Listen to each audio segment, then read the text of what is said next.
Alright, ladies and gentlemen, welcome back to Oakfield Farm. It's a beautiful sunny day here today, and we are going to get ourselves up and away very soon. We're actually just here with Barry, who is over the other side of the field there. Lost himself on the phone. And he's doing a few little things. We've got a demonstration of a French subsoiler in right now. Let's go and find where he is. He's just ripping through the headlands here, seeing how it's handling. Seems to be doing quite a good job. Where the heck's he gone? There he is, he's in the dip. This field always catches you out. So it's on the 1046 there, which is more than sufficient for it, and it's handling it like an absolute charm. But yeah, we're just going to go and check it out. And it's huge. It's 6 meters wide. I think we're looking at 12 subsoiler legs or something around that level. Absolutely monstrous, but still, good little challenge, particularly when you get up onto this hillside here, where it does get a little heavier. So pulling it this way will be giving him a good run for his money, I'm sure. And there you go, it seems like he's pulling it through without any problem there, so that's great to see. We've only got this for a day, so we're making the most of it here, and you can see it is French Bureau, I believe it is. And yeah, it's going through very nicely indeed. But very impressive with equipment. Now it's just kind of flat lifting more than anything. It's lifting up the subsoil a bit, breaking it up and then pressing it back down again with those presses on the back. So it's doing a grand job, but it's just kind of getting everything worked out for us. And yeah, very happy with that actually. And all being well, he'll get this field done and that'll be us. But yeah, we're going to leave him to that right now because we're actually going to go away. We've got one more new piece of equipment that has arrived on the farm. I've been waiting for it for a while, but it is here. There he does. He's doing grand. We'll give him a beep and off we go. So yeah, we're going to go look at one more bit of equipment quickly before we actually have to go and do some seed dressing. Today we are... Get over here, it's a bit less bumpy. There's a real rut in the middle of that field there, which is just terrible. We're going to go and do some seed dressing on our new seed plant as well. It's our own wheat that we're dressing and we're actually selling, just a new business line really. So yeah, it'd be good to see how that turns out. But before we do that, have we got a surprise? And it's I've had this agreed to in place for a while now actually, but it's just gonna be nice to actually get ahead of the game with it. So we'll head on down now. And stop. Bounce. Oh, it's bumpy out of this gateway. It always has been.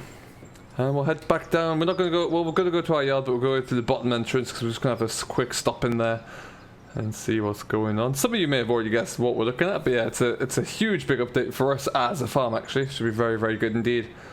And we'll see how it goes. But how are you doing anyway? What's new in your world? Do let me know down below what you're driving, where you're watching, and what you're getting up to, of course. Like I say, we're having a beautiful late spring day here, so we're getting ahead of what we can do. Groundwork for the winter drilling actually really at this stage.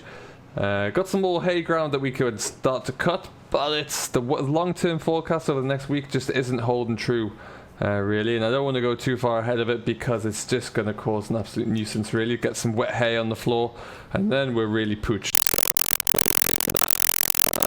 And get some better weather. If it stays as standing grass now, it'll be okay. Worst case scenario, it'll go to head a bit, and then we might have to make some dodgy silage with it. But we've already got a pit full of silage, so that wouldn't be the worst thing in the world. And we just want to make better quality stuff. That's what we've got to aim for this year, really. So we're just going to ping past the main entrance there. We're going to go in through the back, through the sawmill. And to see how it's looking and coming together here. There we go. Oh, bounce. There we go. So yeah, we've made a few changes. This has been coming for a while now, based on our ever-growing output, and we really need to kind of have this mastered at an early stage. So that's kind of what we've gone and done. And then we'll get around this corner here, and then it'll all become very apparent as to what we've done. And I'm very excited by it. There it is, folks. Would you just look at it? We've gone and upgraded our sprayer, and boy have we upgraded our sprayer. We have gone for a horse. This is huge. There's no other way around it. We're just going to park about there.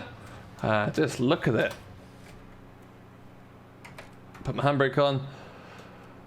it's absolutely massive. We've gone for the lead PT. It is just colossal. It's a bit higher than I'd maybe like, but then it's their only option they had available. There is a newer version which is a lot lower to the ground, and I didn't. That was too big and frankly far too expensive. But yeah, this is our new bit of kit here.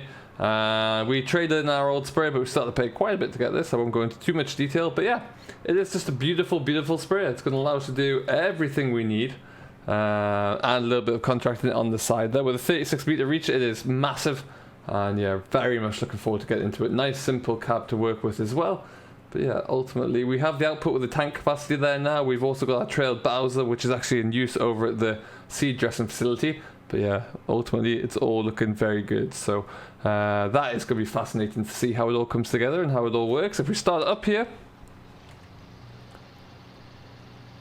you can hear it. It's got a lovely little purr to it. Absolutely beautiful. And yeah, it's a very nice machine. What I'm going to do, it was left down here because the delivery driver dropped it off down here.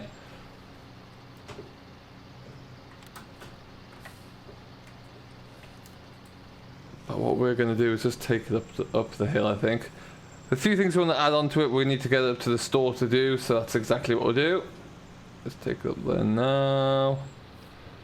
Lovely stuff. The forage wagon's still in there, actually, from when we were foraging. Able to get everything done with the silage. Oh, that's a bit of a slower turn. We're in front wheel steer only, not all wheel steer, so we need to be careful of that. The silage pit is compacted there, a few bales on the front to keep it down, but that is looking great. We've done a great job there, got it all compacted quite well. Very pleased with how that looks. And yeah, you gotta be careful with this when it's not in rear four wheel steer. It can throw you off a little bit.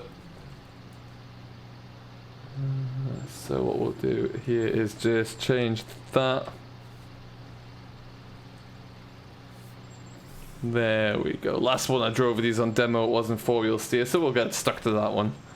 I'm going to leave it here. Got some work to do on it here. But yeah, ultimately just a very, very nice piece of kit. Very happy with this. Big upgrade as I mentioned there, but yeah, ultimately it's all going to be worth it. Now, we're going to leave that there. Just look how high off the ground it is. It's huge. It's going to clear my oilseed rape with that. We're going to head back on over to the truck though, where we need to go for a little drive again. This is going back probably in the next day or two. I don't think we're going to make any more silage ourselves, so we don't need to keep a hold of that for too much longer. It doesn't really make much sense to.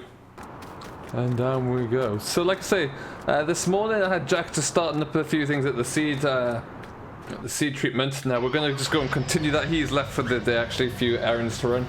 Handbrake off. So we're going to take that over, and then we're going to need to fill up a trailer full of seed. And then it's very simple. There's not a lot we can do to affect it in terms of the speed. We've just got to kind of let it roll through really. But fill up a trailer load of seed. We're going to take that for a bit of a drive actually, so we need to get ourselves all ready to roll with that one.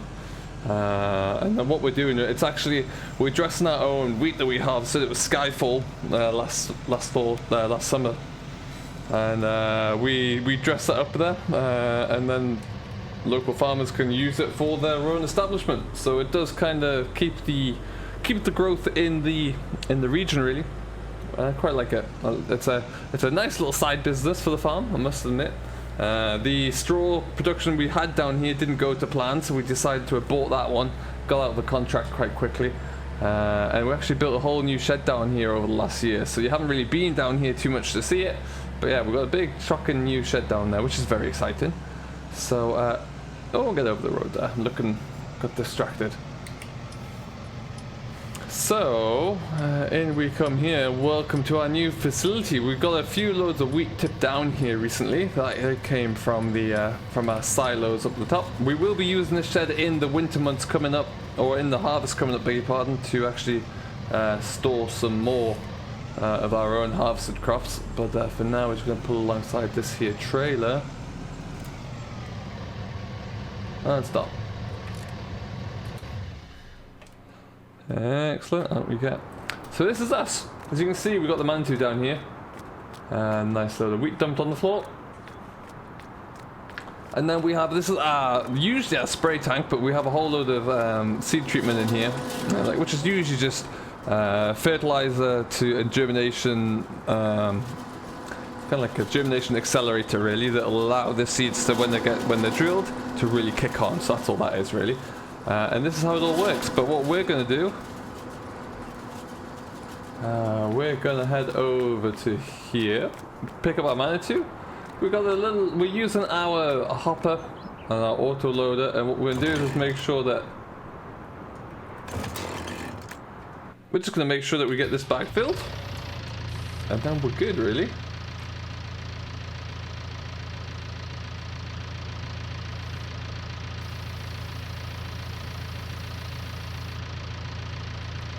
I think it's about half full as it stands right now, so it shouldn't take too much more.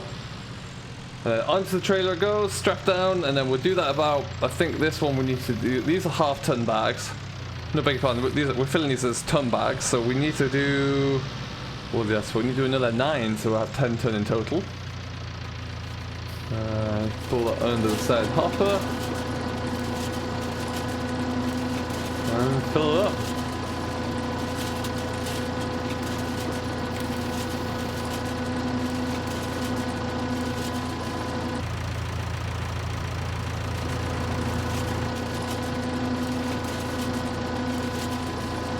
Alright, just like that one is done already, so that's great. We're going to just pull this back down here. Nice and slowly, of course. Beautiful day for it, nice and dry, nice and calm as well. I don't want to be too crazy over here.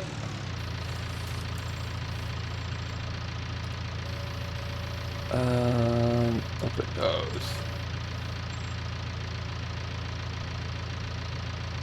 Okay, stop that from spinning too much.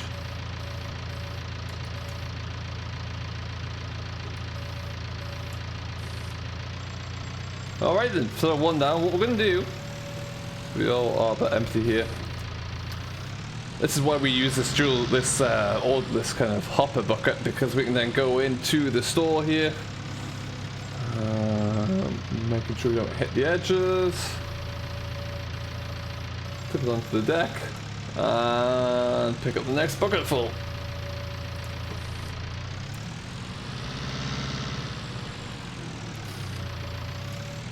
And then out we go. We're going to do this a few times just to make sure that the hopper has plenty to work over with, and then we can. It's great because it takes a while to do, but you can kind of leave it. It kind of almost bakes the dressing on there, really, which is good.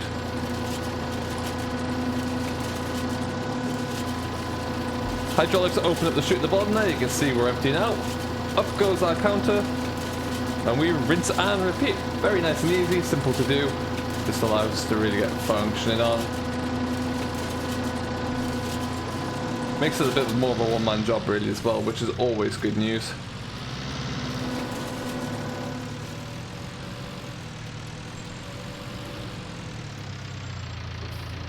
As you can see, this is a pretty large shed here. If we manage to get everything sorted out and get enough grain, well, we could easily get a good 1,000 ton of wheat or barley into here, which would be nice. Easily, I should think. Got it ramped up a bit high. I am looking into the possibility of bringing in some conveyors just to make it a little bit easier to get in, because my trailers are pretty big. Not sure how well it's going to work otherwise.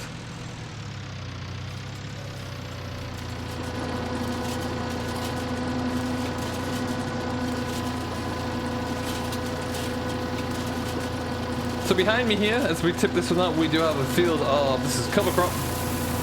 That seems to be kind of going okay. We'll leave it to work. This is the cover crop that's going in quite successfully now, actually. This is, we'll have a look down over, jump over there. This is oilseed radish with a little bit of vetch in there and a little bit of oats. The oats haven't really come through very well, but you can see the GPS wasn't quite lined up because it's had an offset there and it's left like a gap every, oh, what would that have been? I don't know how wide that is actually. Maybe every 9 or 18 meters, but never mind. For a catch crop, it's doing the best it can. Its main purpose is that it catches as much nitrogen as possible and keeps that in the soil there for the next crop. So I'm happy enough with that. Seems to be doing its job. Can't really argue too much. Now, as you can see, this little scale on the side here is how much seed has been dressed and is ready, which is far less than the amount 19 ton that we have in there being processed, and also the 1,883 litres of seed dressing as well. Oh, it's 273, there you go. So it does take a little bit of time. You can't really rush that one through, but hey, we're not in too much of a rush today, so that's not a problem. We're going to pick up another load here. And away we go again.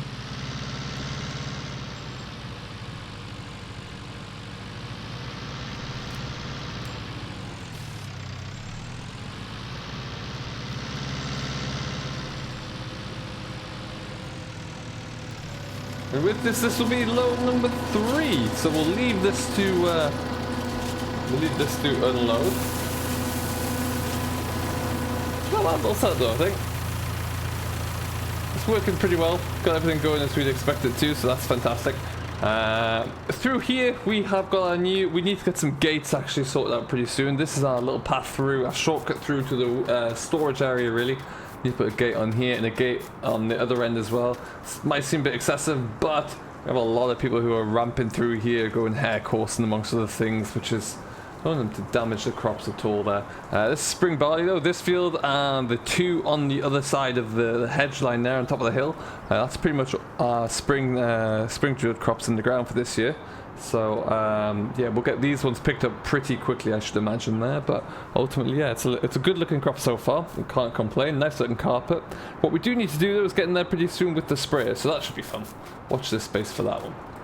For now though, I'm going to continue with this down here. We've got 1 bag on the trailer. Like I say, I think we need to aim for another 9, so that shouldn't be too much of a difficulty. And we'll leave it here. So thank you ever so much for watching this short little update. There's a lot happening down here at Oakfield Farm. Very, very happy with the new grain store that we've got in place there. The seed treatment. It's noisy, but it seems to be working pretty well. So as we just spin around here, we're at 273. We'll go and get another one, and then we can leave that to do its thing. I'm going to be down here for the next few hours until we get this all filled up anyway, so it's just got to kind of keep yourself going. I've got my computer in the car. It's a chance for me to get some paperwork done whilst I wait. It's not too dissimilar to operating the grain dryer at harvest, really. You just got to keep on it, keep checking it, making sure it doesn't run out of anything, and then you're good to go, really. Go through that, spin it around. Excellent stuff.